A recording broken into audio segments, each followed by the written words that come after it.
Doutora Carolina, já aqui em nossos estúdios. Um bom dia. Bom dia a todos, como vocês estão? Bom dia, Um pouquinho gelado, né? Um pouquinho com frio. Um pouquinho, né? Não sei não que vocês estão com frio aí, eu tô calorento. Tá calorento hoje. Não, mas tá melhor, né, gente? Teve uns dias aí que tava bem friozinho, hoje tá gostoso. Hoje tá. Tá bem gostosinho. Carol, e o que você preparou para os nossos ouvintes e também internautas nesta manhã?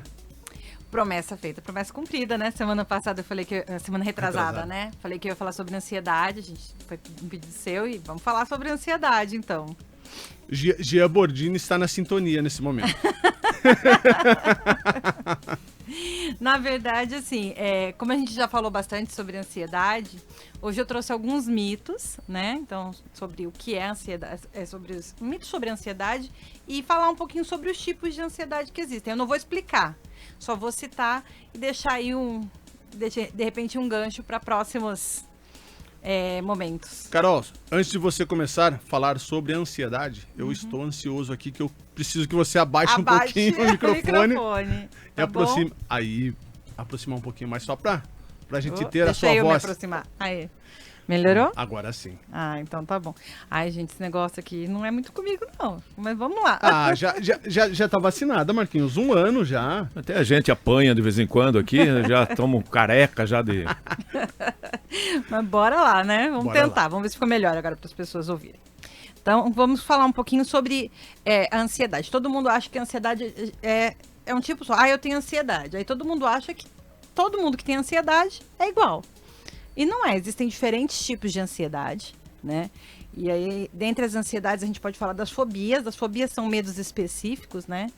Então, nós temos as pessoas que têm fobia social, por exemplo. São aquelas pessoas que têm medo do julgamento social, de como elas vão ser... então, elas têm medo de ser avaliadas, elas têm medo de ficar em público, de situações que envolvem muitas pessoas, né? É um tipo de fobia.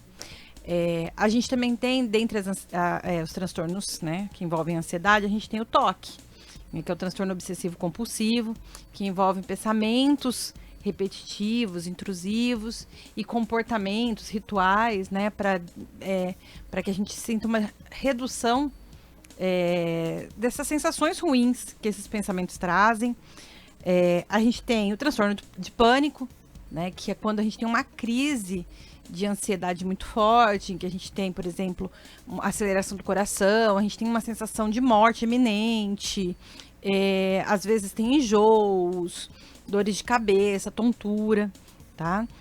Um outro tipo é a ansiedade generalizada, que a gente não consegue identificar qual assim, de imediato a gente não consegue identificar qual é o foco de preocupação da pessoa, a gente consegue simplesmente saber que essa pessoa ela tem sensações fisiológicas, tem pensamentos que a acompanham e que são muito ruins, né? Que acabam trazendo prejuízo para ela. Tem o transtorno de estresse pós-traumático, que também é um transtorno que ele geralmente vem acompanhado de uma situação muito ruim, como nos Estados Unidos, os soldados que voltam da guerra, geralmente eles apresentam bastante um quadro como esse. A gente vê muito esse tipo de situação em filmes americanos, né? Isso, exatamente. Então, essas pessoas elas foram expostas a situações extremas e quando elas retornam, né, ao cotidiano delas, sons, cheiros, imagens acabam desencadeando reações fisiológicas, né? E ela acaba tendo reações comportamentais, externalizando isso de uma maneira que as pessoas não compreendem. Falam, nossa, por que ela está agindo dessa forma? Né? Por que é exagerado desse jeito?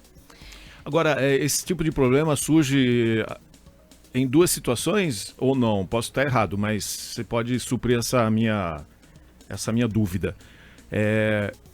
Uma, quando a pessoa é exposta muito em determinadas situações, ou pode surgir assim do nada, sem ela ter nenhum problema, sem nenhum contato com esse tipo de situação? O estresse pós-traumático, ele exige uma situação,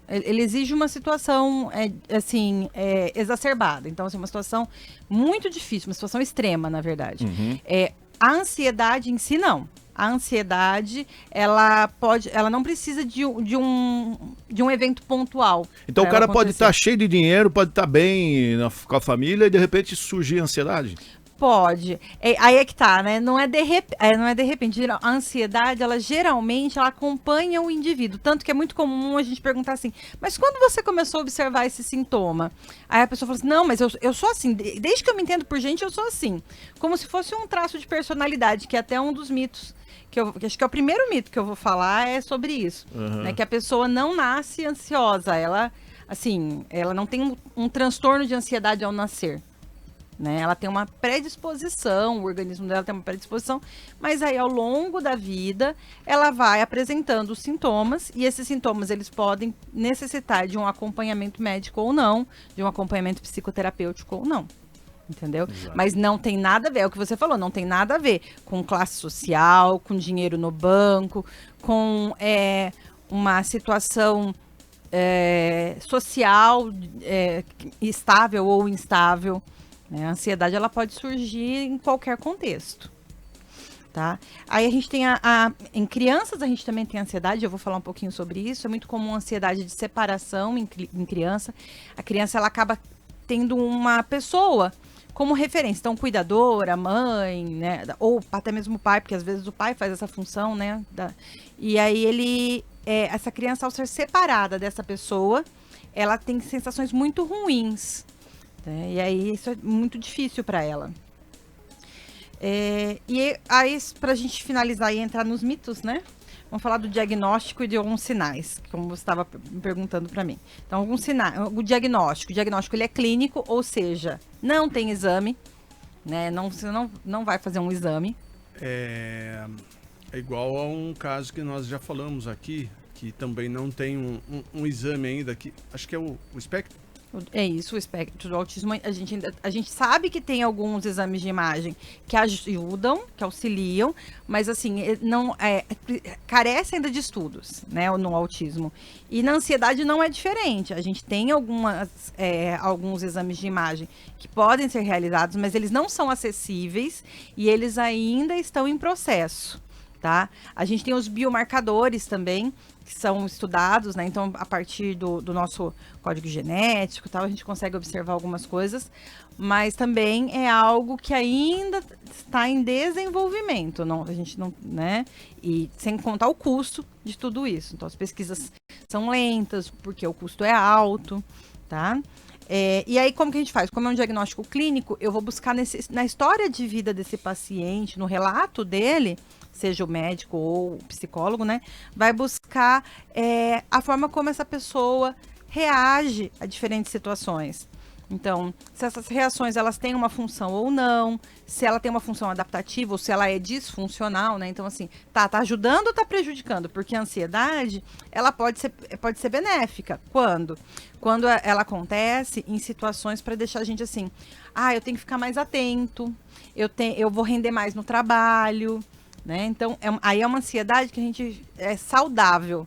Aí tem a ansiedade que é patológica, que é essa ansiedade mais... como eu vou dizer, que traz mais prejuízos, ela é disfuncional, né? A sua resposta frente às situações são respostas que não te ajudam, na verdade te prejudica. Eu acho que é a situação da nossa ouvinte, a Eliana, Carol, ela mandou aqui, nossa, muito triste, já passei por isso e tomo medicamento até hoje, difícil demais. É muito difícil, inclusive é difícil das pessoas entenderem a necessidade de buscar um médico, né? As pessoas às vezes demoram, elas adiam porque elas entendem que, não, vai passar, eu vou dar um jeito. É só porque eu vou fazer alguma coisa, eu tô ansioso, sempre tem um porenzinho que quer colocar na frente, né? Agora, será que cada um de nós não tem um pouquinho, uma gotinha de ansiedade, não? Sim, mas é o que a gente estava falando, né? Tem a ansiedade que é saudável. Exato. Né? Que é aquela, por exemplo, eu vou viajar. Fica a expectativa. Eu vou viajar. Né? Antes de eu vir para cá. Óbvio que gera um pouco de ansiedade. Foge da minha rotina, apesar de já ter um ano, é a cada 15 dias. Sempre um tema novo. Né? Você está sendo avaliado por muitas pessoas. Óbvio que isso traz uma ansiedade, mas isso não me impede de falar, isso não faz com que eu perca o sono, isso não atrapalha a minha vida social, não atrapalha o meu trabalho, entendeu? Então, uma coisa é aquele friozinho na barriga, uma coisa é aquela coisa que que faz eu me mexer para que eu realize melhor aquilo que eu vim fazer. Outra coisa é uma situação que Você não tem controle, né? Exatamente, que me traz prejuízo, né? Então, ela me atrapalha. Sinais que podem ser preocupantes ou que podem ligar um sinalzinho de alerta, né? Quando a gente tem preocupações excessivas ou medos exagerados, dificuldade para controlar pensamentos repetitivos, imagens ou atitudes. Então, geralmente são pensamentos muito negativos, né? Então, de que vai acontecer alguma coisa ruim, ou de que eu não vou dar conta, eu não tenho condições. Então, esse pessimismo, essa negatividade que todo mundo associa à depressão, não está presente só na depressão. Ele pode acompanhar também um quadro de ansiedade. Porque como a pessoa tem uma preocupação excessiva, ela pode estar sempre achando que vai acontecer alguma coisa. Está por vir, né? Tem algo por vir. Tem algo para acontecer. Agora, não existem as pessoas que são o oposto de estudo, que parece que não conhece o que é ansiedade, porque determinadas ações que você vê, a pessoa mergulha de cabeça, parece que não sei, né?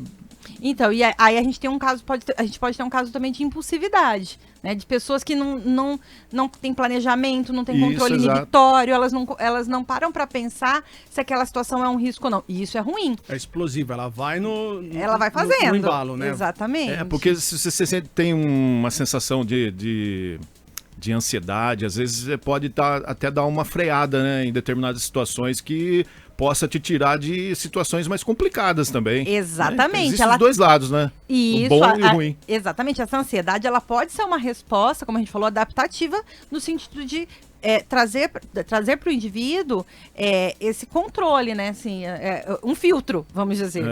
Enquanto que uma pessoa que é impulsiva, que de repente a gente fala assim, ela não sente ansiedade. Né? Mas no fundo, todo mundo tem alguma situação que desperta isso, né? Mas essa pessoa que é mais impulsiva, ela tende a se expor muito mais a situações de risco, a fazer coisas de maneira menos planejada, né? E isso tem consequências também, né? Então não é bom nem a gente ser paralisado, né? Nem também a gente agir sem pensar. Então, qualquer uma das situações que traz prejuízo para a nossa vida, a gente tem que parar para analisar, né? Então, aí tem as preocupações que também são incomuns, né? Que estão relacionadas a dinheiro, família, trabalho, relacionamento. Isso também é um sintoma que a gente precisa estar alerta. Estou me preocupando demais, né? Porque assim, tá bom, preocupação todo mundo tem, né, gente? Carol, então podemos dizer assim que às vezes a pessoa está com uma preocupação na família, no trabalho, com o dinheiro, a vida financeira está conturbada e se a pessoa não tem um diagnóstico ali certinho, às vezes podem pensar que aquela pessoa está com depressão e na outra ponta, na verdade, seria uma ansiedade? Pode ser uma ansiedade. E a gente também tem casos de transtornos mistos, né? Em que a gente tem a depressão e a ansiedade caminhando junto. Sim, então é importante a gente olhar, né? A ideia de que vai passar, ela às vezes acaba atrasando um diagnóstico. Longe da gente criar a ideia de que tudo é doença, tá? Isso é importante. A gente precisa pensar assim, tá trazendo prejuízo, tá acontecendo com uma certa frequência, né? Já tem um período grande que isso vem me incomodando e atrapalhando a minha vida, sei lá. A gente fala em 6 meses como critério diagnóstico, né? Então, tem 6 meses que eu tenho observado esses certos sintomas, né? Então, esses pensamentos que trazem uma preocupação exagerada, às vezes uma insegurança muito grande, um retraimento social. Opa, calma aí. Porque às vezes é normal, né? Você tem uma preocupação de ponto ali, mas daqui a pouco já passou, você não pensa mais naquilo. Agora tem aquelas pessoas que ficam dia a dia pensando na mesma situação, no mesmo... Ruminando, né? Elas ficam ruminando aquilo. E aí realmente não faz bem para essa pessoa e nem para quem tá perto dela, né? Então, assim... E quando essa pessoa consegue identificar que ela tá passando por essa situação e tenta dar aquela neutralizada, né? Isso é um sinal bom? Ainda ela tem salvação, podemos dizer? Na verdade, assim, a grande questão a maior parte das pessoas entende que vai passar. Né? E uma das maneiras de neutralizar, Marquinho, é evitar o contato com aquilo que ela entende que é o gatilho, que dá início às sensações. Isso pode ser muito complicado, Tá? Por quê? Porque a pessoa começa a perder oportunidades de interagir socialmente, oportunidades no trabalho, oportunidades de interagir dentro do ambiente familiar, porque ela começa a evitar certos espaços, certas situações, conversas, né? Então, o ideal é que a gente consiga trabalhar com essa pessoa para que essa pessoa tome contato com essas coisas. Inclusive, é o que a gente mais faz em terapia. A gente trabalha a exposição, mas é uma exposição que ela é planejada, ela é gradativa e ela é acompanhada de recursos. Então, a pessoa ela vai tomando contato com essas situações que antes desencadeavam, né, as crises de ansiedade, e a gente vai fazendo com que ela perceba que ela tem recursos para lidar com isso. Né? Então, esse afastamento, esse retraimento, ele tende a trazer para a pessoa uma situação que não é legal. Carol, tá? A Maria do Carmo, da cidade de Rafar, ela mandou uma mensagem aqui, bom dia. Ela falou que fica muito ansiosa quando alguém vai fazer exame e até chegar o resultado do exame, se isso é normal. Tá, então vamos lá. É natural que a gente sinta uma certa ansiedade. Agora, se essa ansiedade, por exemplo, fica passando pensamentos constantes de que, ai meu Deus, vai dar alguma coisa, nossa, vai ser algo ruim, e isso começa a interferir, por exemplo, eu tô trabalhando, e isso vem na minha cabeça, isso traz sensações físicas, eu preciso buscar ajuda, né? Então, o medo em comum, por exemplo, de alguns animais, ou mesmo de situações e objetos, é um sintoma, sim, que a gente tem que levar em consideração, né? A gente precisa cuidar disso, sim, com certeza. Carol, eu não sei se você já finalizou o tema hoje, mas eu acho que vale a pena a gente voltar numa próxima, porque os ouvintes aqui estão perguntando bastante. Tá, eu não falei os mitos, mas aí eu volto outro dia para falar sobre os mitos, então, da ansiedade e para responder essas perguntas, tá? Deixa eu só falar rapidinho quais são, porque eu falei que eu falaria, sim, né? Então, ansiedade é uma característica inata ou um traço de personalidade, a gente já falou que não é. Né? Não é passageiro, como eu falei para vocês, não é frescura, não é fraqueza, não é coisa de pessoa medrosa, não é só coisa de adulto. Criança também tem ansiedade, é importante a gente entender isso, eu já falei isso. Bebidas como chás, essas coisas, elas não têm um resultado comprovado. Para isso a gente teria que tomar uma quantidade exagerada de chás, essas coisas. Então, assim, eles trazem conforto, mas eles não resolvem o problema, tá? A gente precisa, a questão de evitar as causas, que eu falei agora, que eu estava explicando. Então, assim, a gente imagina que evitar o que causa ansiedade é bom, não é bom, na verdade não resolve o problema. A ingestão de álcool não reduz também a ansiedade, ela momentaneamente dá uma anestesiada, mas depois ela pode até virar um outro problema, que é o alcoolismo, porque a pessoa vai recorrer sempre à bebida. Buscar esse refúgio, né? Exatamente. E por fim, medicação, o remédio, a medicação, né, para ansiedade, ela causa dependência ou não é necessária. Ela é necessária sim, ela é segura, a gente só precisa pensar que tanto para iniciar quanto para fazer a retirada da medicação, a gente precisa de uma adaptação. É isso. Aí eu pego as perguntas e os comentários e monto da próxima semana que eu venho para cá, né? Que daqui a 15 dias. Tá joia, então, Combinado? Carol. Muito obrigado. Tema muito bacana de ser discutido, né, Marquinhos? Sim, afinal de contas, de cada um de nós tem um pouquinho de louco, né? Um pouquinho de ansiedade. Com certeza. Carol, Até mais. uma ótima semana, um ótimo mês, já que estamos no comecinho de julho já. Verdade, para todos nós. Bom dia. Bom dia, gente.